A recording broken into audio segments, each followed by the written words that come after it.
আজকে নিজের কিছু বাস্তব অভিজ্ঞতা শেয়ার করি। দালালের নাম শুনলে আমাদের সবার মধ্যে একটা অ্যালার্জি কাজ করে, কারণ আমরা জানি দালালের মুখে থাকে মধু আর অন্তরে থাকে বিষ। সাপে কামড় মারলে মরে একজন, আর দালাল যদি কামড় মারে তাহলে মরে পুরো পরিবারের লোকজন। আর এই সকল দালালদেরকে কামড় মারার সুযোগ কিন্তু আমরাই করে দিই। এই কথাগুলো কিন্তু অপ্রকাশিত থেকে যায়। আমার পরিচিত কয়েকটা লোকের কাজ ছিল না কয়েক মাস যাবত, ওরা অনেক প্রকার পাবে, এবং আমি নিজেও সহ ওদের জন্য কাজ করতেছিলাম। তো একটা পর্যায়ে ওদের জন্য কাজের সুযোগ আসছে। এক জায়গাতে ওরা কাজে জয়েন করলে ওইখানে কোনো প্রকার টাকা পয়সা লেনদেন করা লাগবে না, এমনিতেই ওরা কাজে জয়েন করতে পারবে ওদের যোগ্যতা অনুযায়ী। আরেক জায়গাতে ওদের যোগ্যতা থাকা সত্ত্বেও ওরা কাজে জয়েন করতে গেলে ওদের টাকা পয়সা লেনদেন করতে হবে। তো আমাদের গ্রামের ভাষায় আরেকটা কথা আছে যে মাগনা গরুর দাঁত নাই।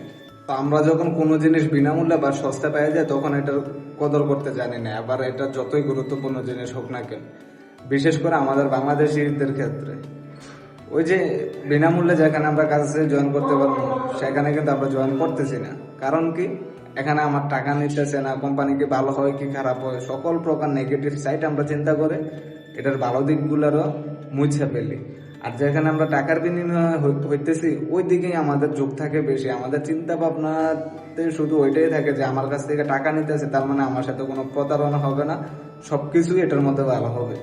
ভাই, এ দুনিয়াতে কোনো ভালো কোম্পানি আপনার কাছ থেকে টাকার বিনিময়ে আপনাকে কাজ দিবে না। ওরা আপনার যোগ্যতা অনুযায়ী ওরা আপনাকে কাজে জয়েন করাবে। আর যে সকল ফটকা কোম্পানি আছে ওরাই আপনাকে ভালো কিছু সম্ভাবনা দেখিয়ে আপনার কাছ থেকে টাকা হাতিয়ে নিয়ে একটা পর্যায়ে আপনাকে বিপদের মুখে ফেলে দিবে, এবং আপনি বড় হতাশায় বিষণ্ণতায় ভুগবেন। আর তার জন্য ওই সারাক্ষণ পদে পদে ওই সকল দালালদেরকেই আপনারা দোষারোপ করতে থাকবেন। কিন্তু একটু চিন্তা করেন, নিজের ওই সুযোগটা দিচ্ছেন বিদায় কিন্তু দালাল আপনার সাথে এটা করার মতো সুযোগ পাইছে রে ভাই। তো নিজের বুদ্ধিমত্তা, নিজের চিন্তা চেতনাকে কাজে লাগিয়ে সকল প্রকার যাচাই বাছাই করে আপনি যেখানে জয়েন হবেন তারপরে জয়েন করুন। আর এ সকল টাকা দেওয়া নেওয়া থেকে নিজেদেরকে বিরত রাখুন।